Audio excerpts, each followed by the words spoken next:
Sergeant Chapin, but I knew him as Tim. Tim and I shared a camaraderie and a tight bond. I was 8 years in the Army serving our country, and he was a veteran of the Chattanooga Police Force, and this sparked a lot of conversations whenever we came together. We were both sergeants. Of course, I was a staff sergeant, so I always told him I had one up on him. To the men and women in uniform today, I understand that he was more than a sergeant. I understand that he was a comrade, he was a brother, and I understand the blood that flows through your veins.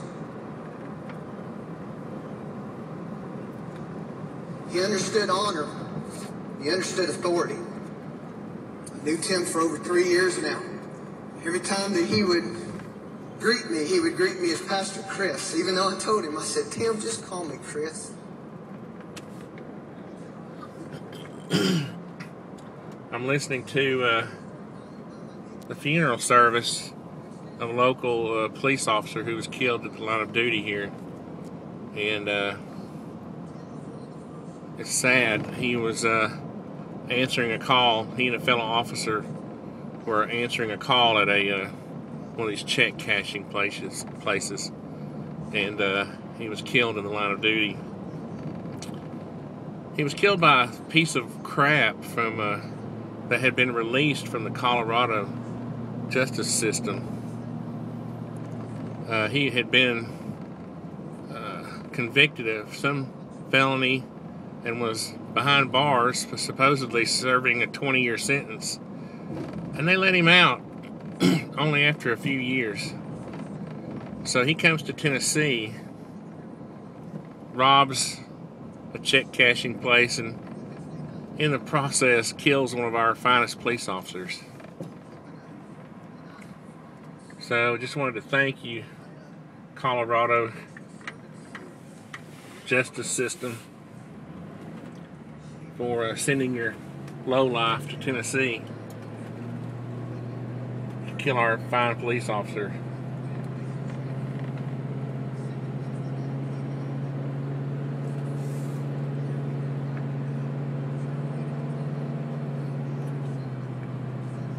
Oh man. I'll put a few links in the description bar there, description area, to the story.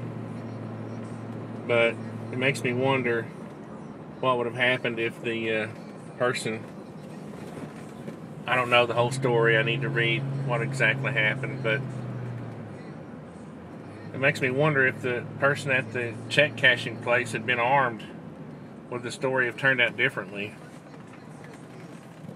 Or if any other person could have helped any other citizen, because apparently a chase ensued, and there were actually 2 officers involved. One was injured. His bulletproof vest saved his life, and the other was shot in the head by this thug. Apparently the robber's gun had been knocked away, and then he ran, and as the police officer approached him, he pulled out another pistol, whatever, and shot him. So today we're burying a fine police officer. He was only, from what I understand, weeks away from retiring. It's just a shame. We need to change this justice system, people. We all need to get involved and make sure these people stay in prison. My brother was killed several years ago by a drug addict, stabbed to death. I'm on the list to be notified if he's ever to be allowed out or, be on parole. And you better believe I'll be there at the parole hearing. But these people, so I have been, I know what this family's going through. But I'll bet you, I'll guarantee you that I'll be at this parole hearing anyway, that's my own personal story. But this police officer was a fine man, weeks away from retiring, and died in the line of duty. So I don't know. We just need to get on the ball, get our justice system working again, get our make sure our Second Amendment rights are upheld, and it's just a sad day for us here in Chattanooga.